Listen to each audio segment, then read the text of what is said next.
Hola, ¿qué tal? Capítulo número 43 de mi serie Mis discos favoritos. Sí, bueno, estoy con un disco favorito mío y con un disco favorito de todos los tiempos, que es el concierto de Colonia de Keith Jarrett, grabado en 1975, considerado como una de las obras maestras de la música. Dio el puntapié al mundo de la improvisación de Jarrett. Eh, Tenemos a Keith Jarrett con una gran carrera, ¿sí?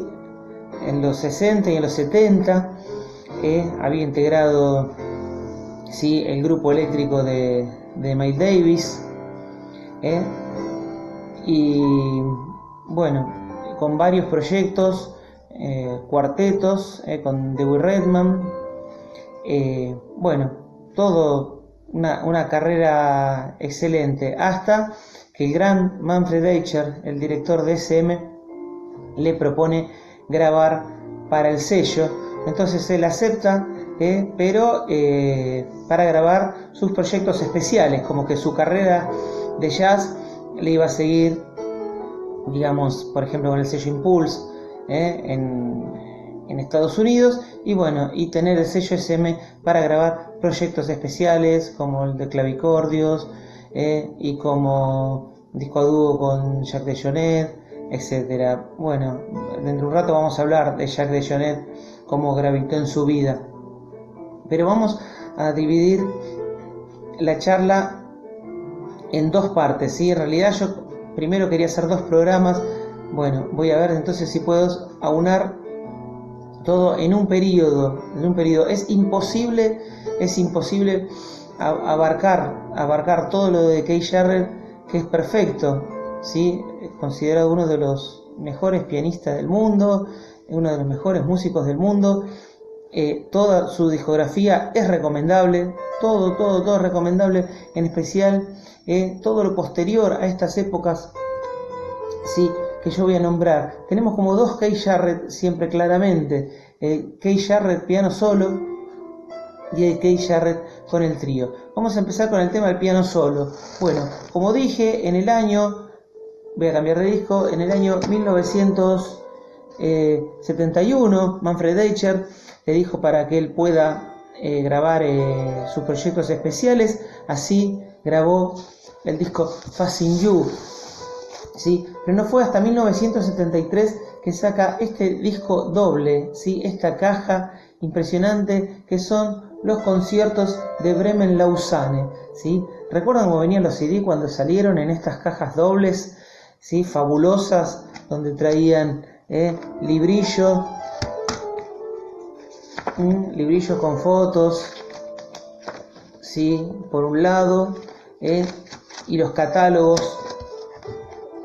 del sello y del artista por otro lado. Acá tenemos un catálogo, por ejemplo, solamente de Keith Jarrett, ¿sí?, como venían.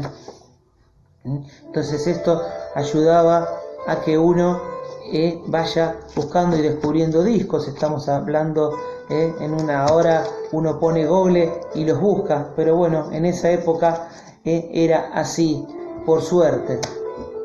Entonces, porque a uno le daba curiosidad la investigación de estas músicas. Bueno, el concierto de Bremen-Lausanne del año 1973 fue el primer gran concierto de solo piano donde Jarrett realmente brilló, ¿sí? Brilló, descolló, ¿sí? Y bueno,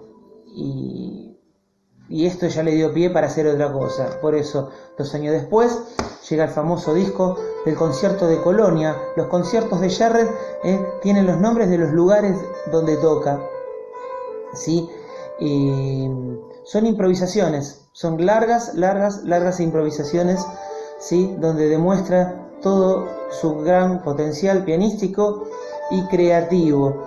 Bueno, el concierto de Colonia, que es su concierto más famoso, es uno de los discos más vendidos de la historia del jazz, de lo clásico, porque bandea ahí, Jarrett no tiene, digamos, un estilo ¿sí? Dentro de la improvisación, y eso es lo que lo hace interesante, va pasando por diferentes mundos, ¿sí? Es la música que estamos escuchando de fondo, ¿sí? Un concierto en 4 partes, grabados en enero 24 de 1975, en un contexto donde, bueno, Jarrett se sentía muy mal por haber viajado, comió mal, el piano no era el que él quería, era un desastre, y bueno, todo ese contexto y después lo que salió en contraposición de eso hace que este disco sea súper valorado. Encima, bueno, fue uno de los discos más vendidos, ¿sí? Así que bueno, se juntan acá diferentes cosas como para considerarlo, ¿sí?, de los mejores discos. Búsquenlo, The Cold Concert de Keith Jarrett, por supuesto los conciertos de Bremen Lausanne también. Estos son los primeros discos. Luego Jarrett va a seguir durante toda su carrera, ¿sí?, haciendo estos trabajos. Hay muchísima discografía por escuchar. Algunos tienen su preferido el Paris Concert, otros el Viena Concert, otros el concierto de la Scala, diferentes presentaciones. Nosotros tuvimos la gran suerte en el año 2011 de tenerlo a Jarrett en el Teatro Colón. Estoy mostrando el programa, ¿sí?, de Jarrett en el Colón. Bueno, está bastante bueno el librito, tiene varias hojas de buen papel, y se puede ver. Por suerte, yo estuve allí, justo, bueno, bandejas más arriba, pero justo ahí sobre Keith Jarrett, y pudimos disfrutar de un momento realmente muy inolvidable y curioso, a pesar de que, bueno, Jarrett le molesta mucho, ¿sí?, todo lo que es que le saquen fotos, que hagan ruido, ¿sí?, una serie de cosas que lo sacan de su concentración. Entonces, bueno,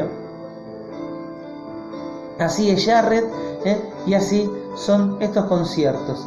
Bueno, acá podría terminar la primera parte, entonces, como tenía carta blanca en SM, digamos, hacé lo que quieras ahora, si total sos el artista que más vende, con lo que haces con los conciertos. Bueno, cambia la historia del jazz sacando el proyecto Standards, ¿sí?, que sacan el proyecto Standards. Realmente, sí, acá yo lo sintetizaría así: Jarrett viene a ocupar el lugar que dejó Bill Evans, ¿sí? El lugar que dejó Bill Evans con el trío lo viene a ocupar Jarrett, junto con su amigo de toda su carrera, Jack DeJohnette, y con el contrabajista Gary Peacock. Este es el comienzo, ¿sí? Agarran los temas de jazz clásicos y los desarrollan hasta el infinito, ¿sí? Son nuevas creaciones. Bueno, la repercusión que tuvo esto hoy sigue siendo un disco clásico y de referencia para los músicos de jazz. El Standard Volumen 1 del año 1983, y le sigue por supuesto el Standard Volumen 2 del año 1985, ¿sí?, conocido como la tapa marrón y la tapa celeste, todos por SM, ¿sí?, todos por SM. Acá, bueno, Jarrett despliega todo su potencial jazzístico, con todo su mundo de la improvisación. Escuchen estos discos porque son referenciales de la música del jazz. El estándar, los estándares de Jarrett Trio, volumen 1 y volumen 2. Va a quedar, ¿sí?, registrado de la presentación de estos discos el clásico Standard Live, ¿sí?, y que completaría la trilogía de los estándar, salido en el año 1986. Bueno, muchísima música para escuchar.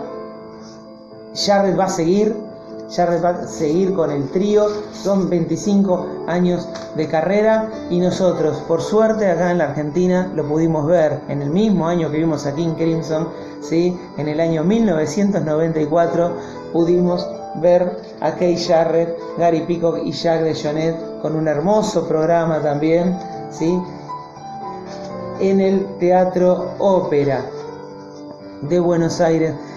Pudimos ver al trío, ¿sí?, de Jarrett, así que fue algo bastante inolvidable. Bueno, me voy con los 2 conciertos a los que pude asistir, de 1994 el trío y de 2011 en el Teatro Colón, ¿sí? El Standard Live y los clásicos discos de Standard imperdibles, ¿sí? Imperdibles.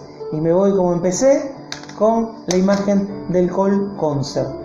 Bueno, una vez que entren a Jarrett's van a entrar por estos discos, que son sus discos super clásicos, pero va a ser un mundo inagotable de música. Bueno, los veo entonces en el próximo capítulo de mi serie Mis discos favoritos. Chao, hasta luego.